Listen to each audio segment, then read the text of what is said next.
Look how many different shades of It's insane.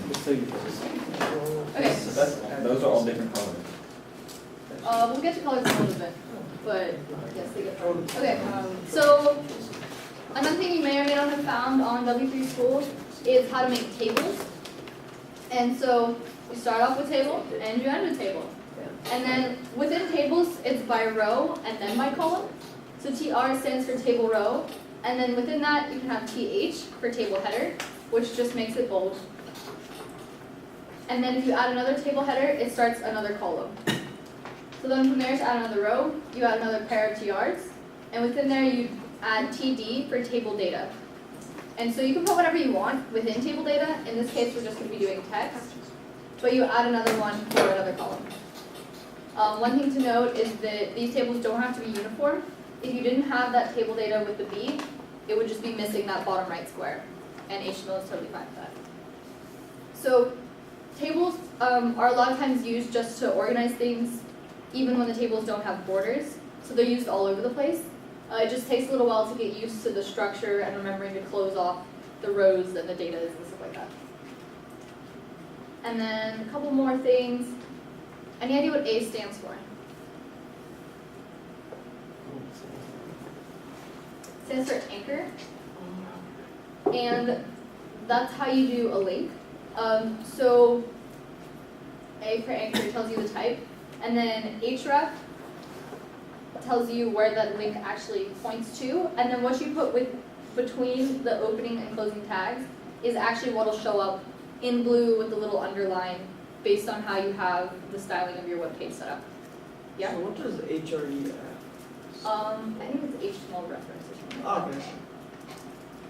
And that's what just provides that blue link, so you can just Yeah, that's actually where it'll go to. go to,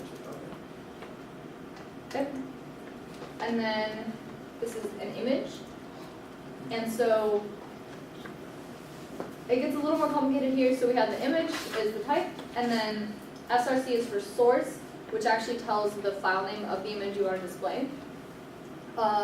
And for that, that can be a full URL. So if you wanted to, you could find something on the internet, and as long as you have the slashes all the way to the point where it ends in .gif, .jpeg, whatever it may be. And then you don't really have to worry about alt. That just stands for alternate text. And that's what it'll display if the image isn't able to load for whatever reason. And then height and width is in pixels. And so that'll just scale the image on the web page. Okay? But one thing to note is that image is one of a very few very small number of tags that does not have a closing tag. So just remember that. Okay? Where is it taking these files from, this smiley document? If it were located on the server, you could try to access it from there, but you could also give it internet links. So in this case, this is just in the same directory as the HTML file, so you don't have to have a file path to it. But you could also reference it with the whole www.whatever / goes.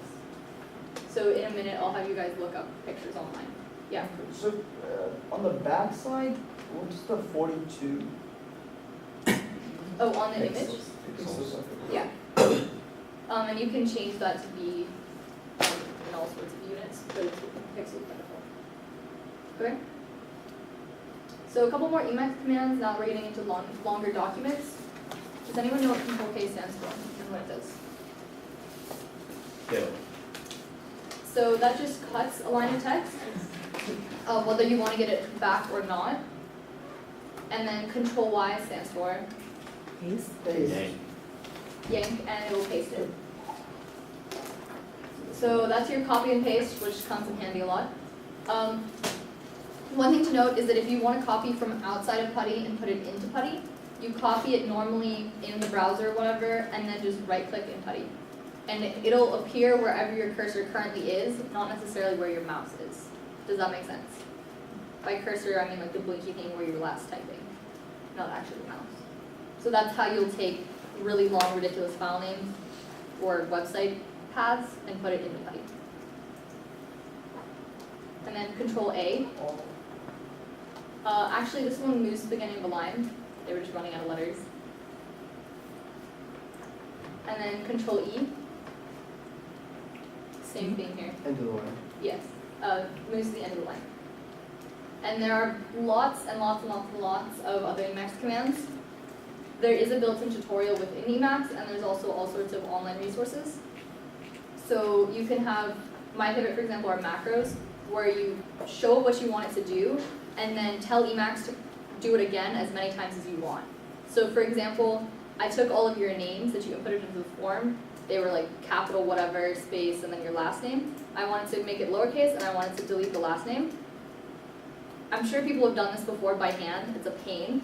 I did it once, told Emacs to do it again, and then just held down the button, and it did every single name. So that's why Emacs is amazing. Okay? So now your turn. Where's the Emacs tutorial? Where is it? Yeah. If you get Emacs on Windows, it'll have a link to it just in the landing page. You can also find it online. But the point is that you go through the tutorial within Emacs. So it'll say, you know, Control N, and you can do it literally in that document. Okay, so make a table, make a link, and add a picture. And so same policy, putting your name up here so I know when you're done. And then you can look at some of the other tags if you would like.